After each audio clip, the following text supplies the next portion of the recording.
السلام عليكم. النادي الأهلي بطلا لكأس السوبر المصري على حساب نادي الزمالك. النادي الأهلي بيدي درس في الفنيات ودرس في كرة القدم لنادي الزمالك اللي ما قدرش يوقف التسونامي بتاع هجوم النادي الأهلي ونجوم النادي الأهلي. كانت مباراة ممتازة جدا لزيزو، وزيزو رد على جمهور نادي الزمالك وعلى نادي الزمالك في الملعب وخارج الملعب، وهقول لكم ازاي زيزو رد خارج الملعب. في الملعب طبعا كلنا عارفين لعب افضل مباراة في تاريخ حياته، عمل اسيست ممتاز جدا رائع جدا، خد رجل المباراة، وكمان توج في النهاية بكأس السوبر المصري وأول بطولة لزيزو مع النادي الأهلي. على حساب مين؟ على حساب نادي الزمالك. والجمهور اللي كان بيشتم زيزو في الملعب روح معيط بسبب زيزو. يعني زيزو هو اللي كسب في النهاية، هو اللي كسب المعركة،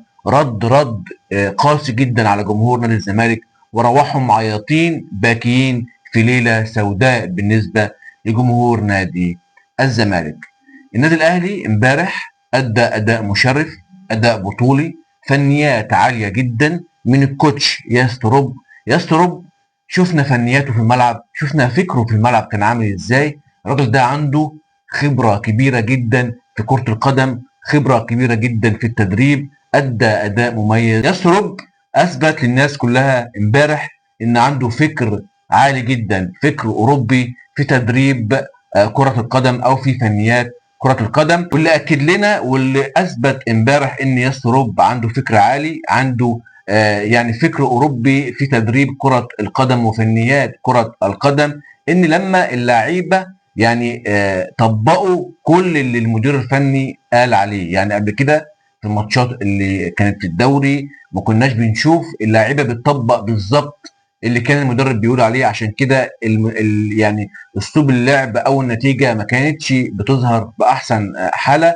ولكن في مباراه الزمالك امبارح في النهائي اللعيبه طبقوا كل اللي المدرب قال عليه. هو قال كده بعد المباراه، قال ان اللعيبه طبقت كل اللي انا قلت عليه. عشان كده فزنا الحمد لله بالمباراه وظهرنا باداء مشرف جدا. ولكن انا عايز اتكلم عن بعض الامور ايضا تخص اللاعبين. يعني امبارح تريزيجيه ما كانش احسن حالاته، الراجل تحس ان هو كان تعبان منهك، حتى جه في النهايه وقال انا مش هقدر اكمل، مسك رجله وقال لازم اغير، مش هقدر ان انا اكمل. فيعني ظهور تريزيجيه امبارح في المباراه ما كانش بارز، ما كانش في احسن حالته او ما كانش في احسن حالاته، عشان على ما اعتقد الاصابه البدنيه اللي جات له في المباراه. كان عندنا جراديشار لما جاء بدا المباراه، من بدايه المباراه وهو ماسك رجله، يعني مش ماسك رجله، ماسك الحته دي كده من بطنه او من جنبه. يعني بان ان هو ما كانش جاهز، كان باين جدا ان هو ما كانش جاهز ان هو يبدا المباراه. انا مش عارف ليه بداوا بيه المباراه. كنا سمعنا ان هو اتصاب اصابه خفيفه في مباراه سيراميكا كليوباترا في اولى مباريات كاس السوبر المصري، ولكن اتفاجئنا ان هو بدا. وكان في اخبار قالت ان هو ما فيش اي مشكله عنده والراجل ما كانش مصاب ويقدر ان هو يلعب. ولكن انا كنت بفضل ان محمد شريف يبدا المباراه بدلا من جراديشار. الراجل حتى جاء في النهايه وقال يا جماعه مش هقدر العب خلاص.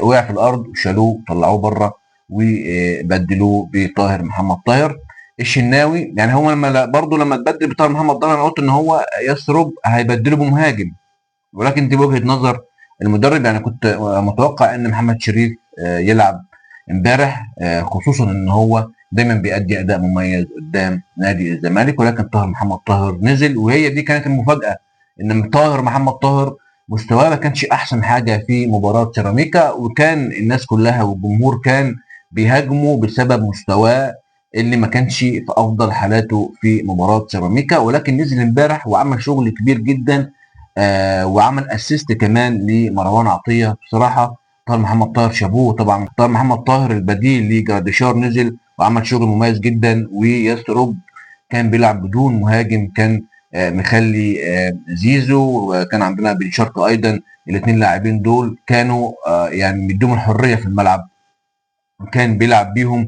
كان ده بينزل مكان ده، ده كان بيغطي مكان ده. صراحه عملوا مجهود جبار فنيا وبدنيا امبارح الشناوي امبارح عمل كارثه، عمل يعني خطأ كان ممكن ان هو يكلف النادي الاهلي هدف، وكان ممكن يكلف النادي الاهلي التعادل، لان يعني لو كان الزمالك احتسب له هذا الهدف لما طلعه غريبه جدا خاطئه 100%، يا دوب لمس الكوره، ما طلعش بكل قوته، ما طلعش، ما عملش جامب المناسب، ما عملش تقدير مناسب للكوره عشان يقدر يتحكم فيها ويمسكها، عدت منه الكوره وما عرفش يعمل فيها كنترول كويس، وراحت للجزيري على طول، والجزيري بكل سهوله بدماغه جابها في الجون، ولكن لحسن الحظ ان هي جات في ايده وبعد كده دخلت في المرمى على طول. وطبعا قانون احراز اللاعب هدفا في مرمى المنافس، ان كان بقى مهاجم ان كان اي لاعب من الخصم، حتى لو حارس المرمى، ما ينفعش ان هو يجيب جون بايده،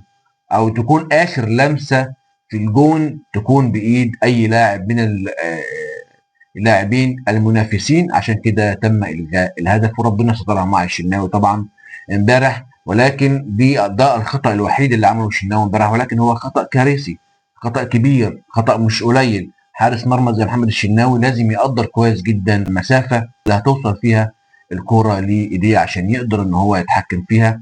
طبعا محمد الشناوي حارس منتخب مصر ان شاء الله في بطولة افريقيا او في كأس افريقيا القادم للمنتخب. زيزو زي ما قلت لكم امبارح عمل مباراة جبارة، هو وبن شرقي الصراحة كانوا على الجبهة اليمين بيعملوا، الصراحة ما كانش الجبهة اليمين بس، يعني كان المدرب ساعات بيودي زيزو على الشمال في النص في اليمين، الصراحة كان بيحاول يسترب ان هو يلاقي ثغرات عشان يقدر يسجل بيها اهداف.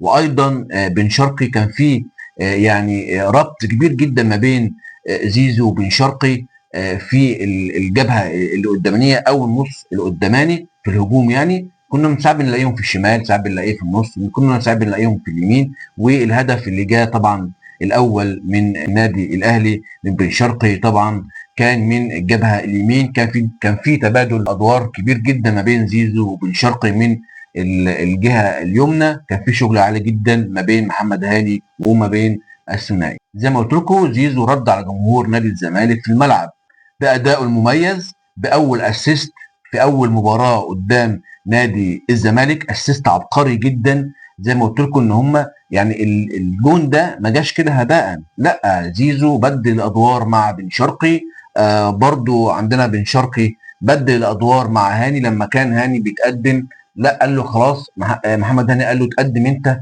عشان تقدر تستلم وتجيب هدف، انا مش هقدر طبعا استلم زيك، مش هقدر اهدف زيك يا بن شرقي. عشان كده بن شرقي اتقدم، وشفنا في كذا لقطه ان هو بيتقدم للامام مكان محمد هاني عشان يقدر يسجل. وزيزو طبعا كان مركز مع بن شرقي كويس جدا عشان يقدر يديله الاسيست اللي يسجل بيه الهدف. زيزو خد افضل لاعب في المباراه، طبعا يستحق بكل جداره ان هو ياخد هذه الجائزه، يستحقها طبعا، عمل ماتش جبار، عمل ماتش عالي جدا فنيا وبدنيا.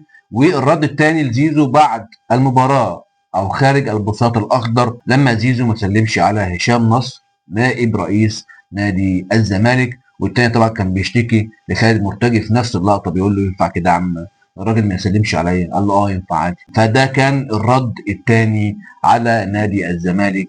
يعني زيزو امبارح رد على جمهور نادي الزمالك ورد على مجلس اداره نادي الزمالك. انا شايف من وجهه نظري ان زيزو امبارح خد حقه ثالث ومثلث. وقبل المباراه طبعا كنا عارفين ان هيبقى فيه شتيمه، وحصل فعلا شتيمه داخل المدرجات بتاعه نادي الزمالك، هتافات ضد زيزو وشتيمه، ولكن زيزو ما ركزش خالص في هذه الشتائم، بالعكس رد في الملعب بالاداء وخارج الملعب لما ما سلمش على هشام نصر نائب رئيس نادي الزمالك. كان في خدعه امبارح نادي الزمالك عملها قبل المباراه، قالوا ان اخوان بزيره راجل مصاب مش هيلعب يا جماعه، الحقونا اخوان بزيره الدنيا خربت، مش هيلحق المباراه، ولو اتصاب هياخد 6 شهور اصابه، عشان كده احنا مش هنلعبه وي وي وي. وفي النهايه يعني اتصدمنا كلنا ان اخوان بزيره نازل في تبديل مفاجئ عشان يقلب موازين المباراه. فدي كانت التركايه اللي عملها نادي الزمالك عشان النادي الاهلي يتخم ويتصدم بنزول خوان بيزيرا، ولكن خوان بيزيرا نزل تاني وانضرب مش من كوكا بس، ده انضرب من كذا لاعب، كذا لاعب دخل عليه بتاكل قوي جدا، ما كانش عارف ياخد راحته في الملعب وما اداش الاداء المطلوب منه داخل الملعب.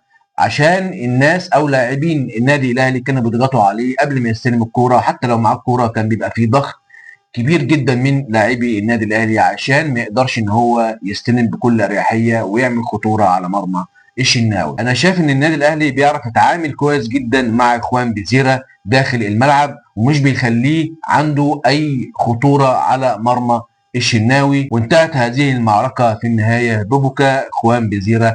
اخوان بيزيرا والله يا جماعه فعلا صعبان عليا. مبروك للنادي الاهلي بتتويجه بالكأس ال16 في تاريخه. بالنسبة لكأس السوبر المصري، بعيد جدا النادي الأهلي عن المقارنة بأي نادي آخر. غير الزمالك معاه 4 كؤوس والنادي الأهلي معاه 16 لقب كأس سوبر مصري. النادي الأهلي امبارح أثبت إن هو الأفضل في التاريخ وما ينفعش إن هو يتقارن بأي نادي آخر. النادي الأهلي امبارح بفوزه على نادي الزمالك للمرة الثانية خلال شهر يثبت بجدارة إن هو أفضل من نادي الزمالك خلال هذا الموسم.